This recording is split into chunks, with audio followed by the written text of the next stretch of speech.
A murder retrial is underway in Norfolk. Javon Doyle faces several charges in the killing of Old Dominion University student Chris Cummings in 2011.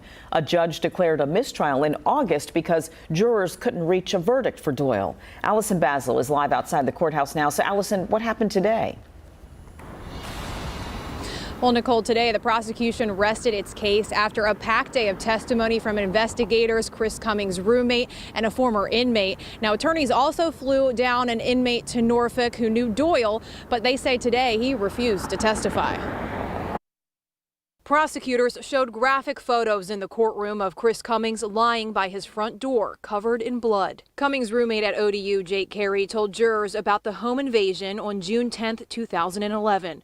Carey says hours before the shooting, Cummings told him someone tried to rob him. Today, witnesses also testified Cummings sold marijuana from his home. Later that night, Carey says he woke up to someone kicking in the front door and heard several footsteps going upstairs to Cummings' room. He says he heard yelling, 2 gunshots, and the sound of movement downstairs.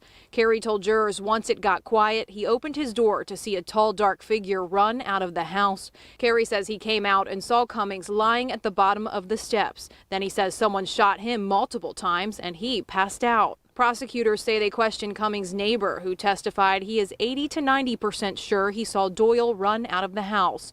When defense attorney Emily Munn questioned investigators and forensic examiners, they told her DNA evidence didn't reveal how many people were involved in the shooting or placed Doyle at the scene.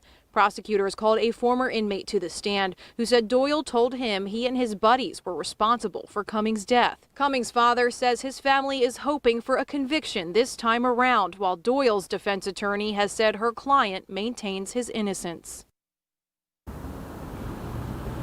And attorneys also questioned a friend of Cummings who says someone tried to enter Cummings' home with a gun and rob him a month before the deadly home invasion. He says they called police, but investigators never found a suspect. Live in Norfolk, Allison Basil, 13 News Now.